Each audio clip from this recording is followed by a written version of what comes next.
এটা কেমন জাতি? 300 কোটি মুসলমান বলা হয়, অথবা কমপক্ষে তো 200 কোটি। গোটা পৃথিবীতে মানুষ 800 কোটি, এর মধ্যে প্রায় 250 কোটি মুসলমান। 250 কোটি মুসলমান একটা টেসলার মতো জিনিস তৈরি করতে পারলো না, একটা আইফোনের মতো প্রোডাক্ট তার নাই। আপনি বলেন তো একটা ব্র্যান্ডের নাম বলেন তো মুসলমানদের গাড়ির, একটা হুন্ডার নাম বলেন তো, একটা সাইকেলের নামই বলেন। আরে সাইকেলের নাম তো বহুত পরের কথা। এই যে সাইকেলের যে শিখ ব্যবহারগুলো কি বলে, হ্যাঁ শিখ বলে না? এরকম বানাইছে মুসলমানরা, দেখান তো। এরাও তো চায়না থেকে আপনার আনা লাগে। তাহলে কি আমরা কি বানাইছি, করছি কি? কেবল খাও দাও ফুর্তি করো, দুনিয়াটা মস্ত বড়, এরকম টাইপ ছাড়া কোনো কিছু নাই। খাও ঘুমাও এবং সিনেমা দেখো আর ফেসবুক টিপাও। যে ফেসবুক বানাইছে ওর নিজেরও অ্যাকাউন্ট হয়তো বা নাই, কিন্তু আপনি এটা নিয়ে সারাদিন রাত ব্যস্ত আছেন।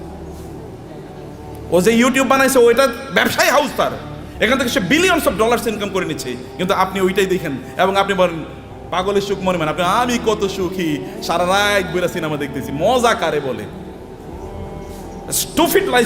Stupid lifestyle. নো, আল্লাহ আপনাকে এই জন্য তৈরি করেন নাই। হিউজ প্রোডাক্টিভিটি তৈরি করেছেন এবং আল্লাহর মার্সি আপনার উপর আছে। আল্লাহ সুবহানাহু ওয়া তাআলা আপনাকে সেরকম ক্যারিশমা দিয়ে তৈরি করেছেন এবং এই কারণে আপনার এলাকায় আপনি সবচেয়ে বেশি সম্পদের মালিক হন এবং এর মাধ্যমে আপনি ওই এলাকাটাকে উন্নয়নের কাজ করেন। ওইখানে এমন কোনো মসজিদ না থাকুক যে মসজিদে আপনার কন্ট্রিবিউশন নাই, এমন কোনো মাদ্রাসা না থাকুক যেখানে আপনার কন্ট্রিবিউশন নাই, এমন কোনো দিনী কাজ না থাকুক যেখানে আপনার কন্ট্রিবিউশন নাই। লোকেরা যখন চিন্তা করবে আমরা এখানে একটা দিনী কাজ করতে চাই, তখন সবার আগে আপনার নাম মনে পড়বে, অমুকের কাছে যাই। যেমনিভাবে লোকেরা কোনো দিনী কাজ করলে, রাসূলের কোনো দিনী কাজের প্রশ্ন দেখা দিলে তার সবার আগে মনে পড়তো কার নাম? আবু বকরের নাম। আবু বকর নাম মনে পড়তো, অথবা ওসমান নাম মনে পড়তো, কারণ কেউ তাদেরকে সুপারসিড করতে পারতো না। সম্মানিত ভাইয়েরা এবং বোনেরা, সে কারণে পজিটিভলি অ্যাক্টিভলি সময় কাটান। মনে রাখবেন প্রত্যেকটা সেকেন্ডের জন্য আল্লাহকে জবাবদিহি করতে হবে। আল্লাহর কাছে আপনাকে জবাবদিহি করতে হবে প্রত্যেকটা সেকেন্ডের জন্য। ওয়াল আসরি ইন্নাল ইনসানা লাফি খুসর, মানুষ সৃষ্টিগতভাবে বিপদের মধ্যে আছে। ইন্নাল ইনসানা লাফি খুসর, তবে ইল্লাল্লাযিনা আমানু ওয়া আমিলুস সালিহাত, যারা ঈমান এনেছে, ঈমান আনার পর ভালো কাজ করছে। যাকাত যদি ইসলামের তৃতীয় স্তম্ভ হয়, আমরা বলি নামাজ রোজা, নামাজ রোজা। আল্লাহ বলছেন নামাজ জাকাত, নামাজ জাকাত, নাকি আমরা কি বলি? নামাজ রোজা। কিন্তু আল্লাহ কি বলেছেন? নামাজ জাকাত। কারণ দুটোকে একসাথে বলেছেন। এই দুটোকে একসাথে আপনাকে যদি আপনি করতে পারেন, তাইলে তো আপনি ইসলামের 5টা স্তম্ভ আপনি পালন করলেন। আপনি 5টা স্তম্ভ কয়জন পালন করছেন এর মধ্যে আপনি বলেন? কেন 5টা স্তম্ভ আপনি পালন করলেন না? এই 5টা স্তম্ভের উপর তো ঘর নির্ভর করে, এই গোটা ইসলাম নির্ভর করছে 5টা স্তম্ভের উপর। আপনি কেন হজ করতে পারলেন না? আপনি কেন জাকাত দিতে পারলেন না? এই দুটো তো ইসলামের স্তম্ভ। আপনি কেবল নামাজ পড়িয়ে তেলে জান্নাতুল ফেরদাউসে চলে যেতে পারবেন নাকি? নো, অসম্ভব। সবগুলো একসাথে করে আপনি এমন একটা বিল্ডিং বানালেন একটা ইয়ের উপর, পিলারের উপর। এই বিল্ডিং কি পৃথিবীর সবচেয়ে স্থায়ী বিল্ডিং হবে? পিলার একটা মাত্র, যে কোনো সময় ধসে পড়ে যেতে পারে। শুধু নামাজের উপর নির্ভর করলেন, যে কোনো সময় ধসে পড়ে যেতে পারে। অতএব সবগুলোর উপর আপনার দিনকে প্রতিষ্ঠিত করা লাগবে। বুনিয়াল ইসলাম আলা খামসিন, শাহাদাতি আল্লাহ ইলাহা ইল্লাল্লাহ থেকে ওয়া হাজ্জিল বাইতি মান ইসতাতা ইলাইহি সাবিলা, সামর্থ্য অর্জন করা লাগবে আপনার, এবং অন্যরা আপনাকে দেখে শিখুক যে না এইরকম জীবনযাপন করা লাগে।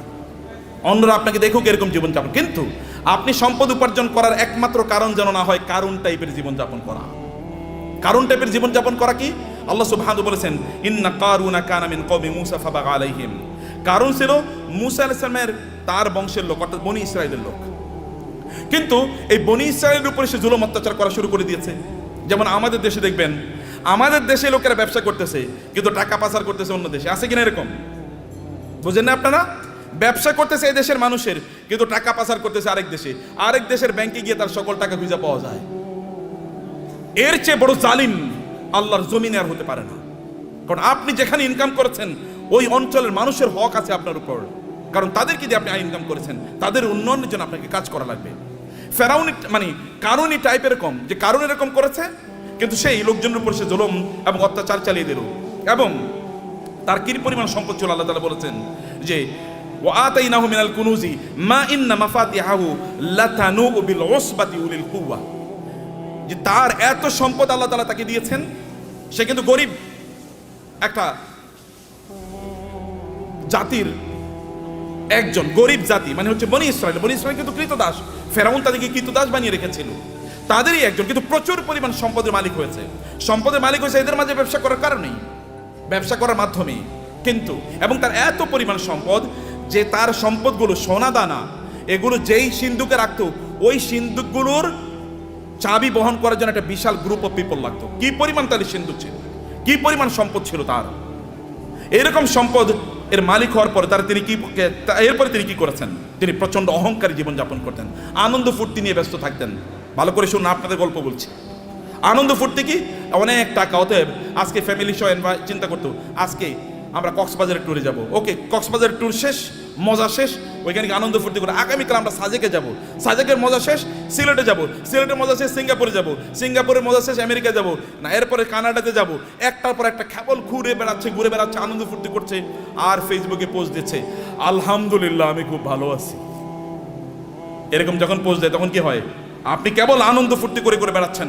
এবং এই সবচেয়ে সুন্দর সিনেমা কোনটা এসছে? চলো সিনেফ্লেক্সে আমরা গিয়ে সিনেমা দেখে আসবো।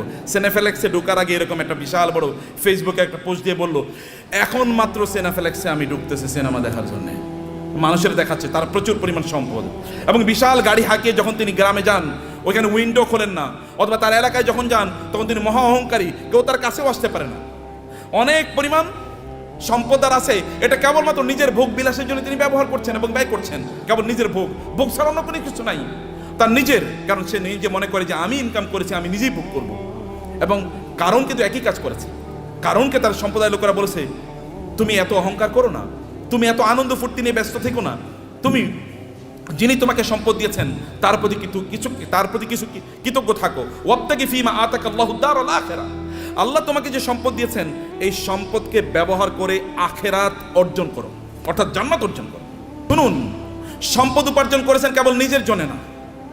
যখন কারণকে বলা হলো তুমি এরকম অহংকার করো কেন, তখন সে বলে আমার সম্পদ আমার নিজের যোগ্যতা আমি অর্জন করেছি, উপার্জন করেছি, আমি অহংকার করব না, আমি আনন্দ ফুর্তি করব না। আমার তো থাকবে গাড়ি একটা না, গাড়ি 10টা থাকবে। এবং আপনি মানে খাবেন হচ্ছে এতটুকু, কিন্তু আপনি 10 জনের খাবার আপনি নষ্ট করবেন। আপনার লাগবে একটা, কিন্তু আপনি 10টা ব্যবহার করছেন। আপনার শার্ট আছে প্রায় 200, কোনটা যে কবে পড়বেন আপনি জানেন না।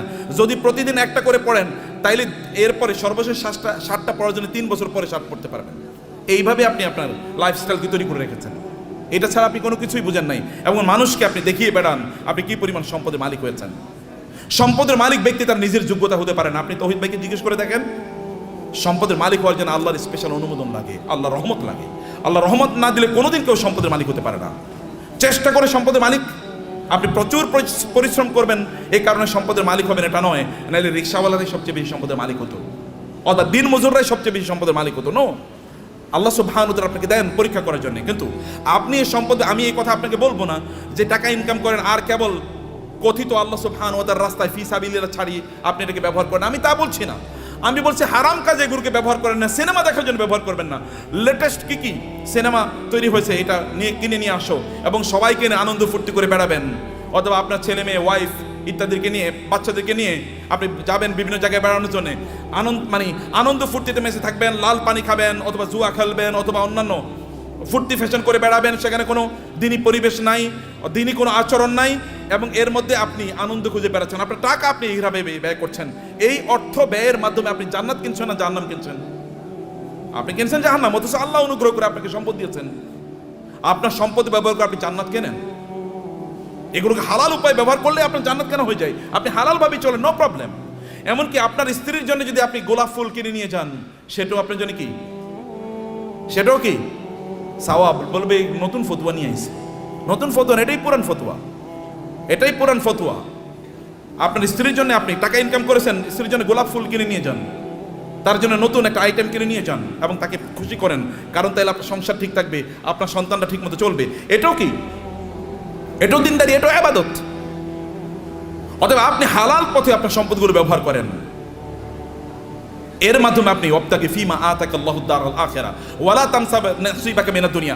আমি বলি না আপনি সাজেকে যাবেন না, আমি বলি না সিলেটে যাবেন না, আমি বলেছি ওখানে যান এবং আপনার সন্তানকে নিয়ে আপনি সেখানে জামাতের সাথে নামাজ আদায় করুন। লোকেরা দেখুক যে পর্যটনে এসেও তারা কি করছে, জামাতে তারা নামাজ আদায় করছে, মিস করছে না। আপনি বিচে তখন যান যখন নামাজের সময় না, লোকেরা দেখুক যে তিনি নামাজকে প্রায়োরিটি প্রদান করছেন। লোক ওইখানে গিয়েও আপনি দান সাদাকা করুন, লোকেরা দেখুক যে লোকটা আল্লাহ সুবহানাহু ওয়া তাআলাকে আনন্দ করতে এসে আল্লাহকে বলেন নাই, আল্লাহকে তিনি তার প্রায়োরিটির মধ্যে রেখেছেন।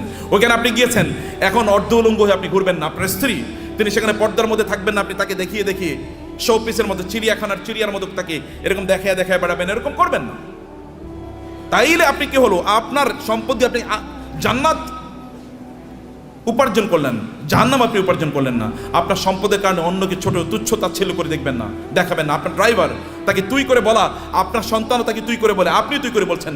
আপনার বাসায় বুড়ো মহিলারা কাজ করে, তাদেরকে আপনি তুই করে বলছেন, আপনি নিজেও তুই করে বলছেন, আপনার বাচ্চারও তুই করে বলে। এটা কেমন কথা হলো? তিনি তো আপনার মায়ের সমান বয়সের। আল্লাহ তাকে না দিয়ে পরীক্ষা করছেন, আপনাকে দিয়ে পরীক্ষা করছেন। লাইফস্টাইলে অহংকার যদি কেউ করে, তাহলে কারণের অবস্থা কি হয়েছিল? এত ব্যাপক পরিমাণ সম্পদ, লোকেরা তাকে দেখলে বলতো, আহা, কারণের মতো যদি সম্পদ আমার থাকতো, আমাদের থাকতো। কিন্তু কোনো এক সময় কারণের এই আনকন্ট্রোল জীবনযাপনের কারণে আল্লাহ তাকে ধ্বংস করে দিয়েছেন, মাটির নিচে তাকে এবং তার সম্পদকে মাটির নিচে পুঁতে দিয়েছেন। তখন লোকেরা বলো, আল্লাহ আমাদেরকে বাঁচিয়েছেন, আমরা কারণের মতো হই নাই, আল্লাহ আমাদেরকে বাঁচিয়েছেন। সম্মানিত ভাইরা, আপনার সম্পদের প্রতি অন্যের অধিকার আছে, এই অধিকারগুলো দান করুন। মনে করবেন আল্লাহ যদি আপনাকে দেয়, তাহলে আপনার লাইফস্টাইলই কেবল বাড়াবেন না। আগে গাড়ি ছিল সাধারণ গাড়ি, এখন আপনি মার্সিডিজ ব্যান কিনলেন, মার্সিডিজ ব্যানজে এখন চলেন, এখন BMW কিনবেন। BMW এখন এগুলো সেকেলে, এগুলো এখন ছোট লোকেরা ব্যবহার করে। এখন আপনার একটা প্রাইভেট জেট লাগবে, এখন আপনার প্রাইভেট জেটেও চলে না। এখন আপনার কি লাগবে? এখন আর আপনি বাংলাদেশ থাকেন, এখন আপনি ধরেন কোথাও আপনি এই দেশে এরকম ছোট দেশে মানুষ থাকে নাকি? এখন আপনি অন্য দেশে চলে গেছেন, এখানে আপনি আসেনও না, এখানকার মানুষের প্রতি আপনার কোনো দায়ও নাই, দায়িত্ব নেই। এখানকার টাকা পয়সা লুট করে, ব্যাংকের টাকা লুট করে এবার আপনি অন্য দেশে গিয়ে পালিয়ে চলে গেছেন।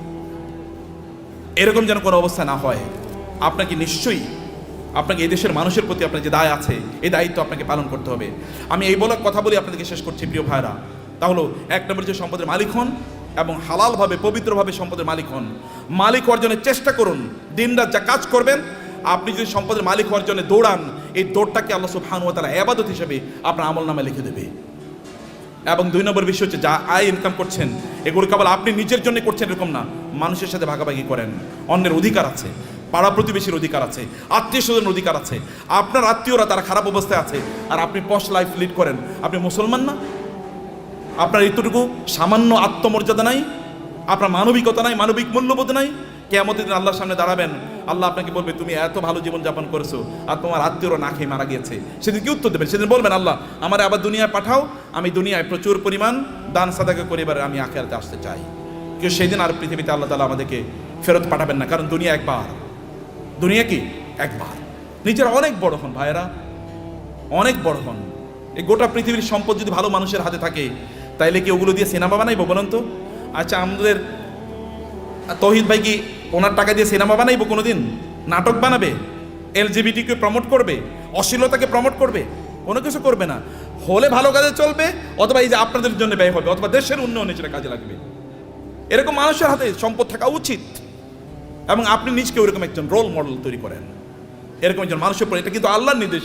আমি কিন্তু আল্লাহর কথাগুলো আপনাকে বলে গেছি আমার ভাষায়। আল্লাহর ভাষায় তো আমি বলতে পারবো না, আমার ভাষায় আল্লাহর কথাগুলোকে আপনাদের ব্যাখ্যা করলাম।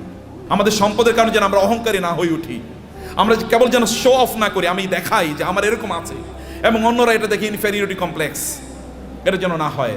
আপনি ভাবির জন্য বিশাল বড় গয়না কিনে নিয়ে গেলেন, এবার আপনার ওয়াইফ আরেকজনের, আপনার কোনো মানে তার কোনো কাজিনের অথবা তার কোনো বান্ধবীর অথবা অন্য কাউকে বললো, দেখো আমার স্বামী কিন্তু আমার এটা দিয়েছে।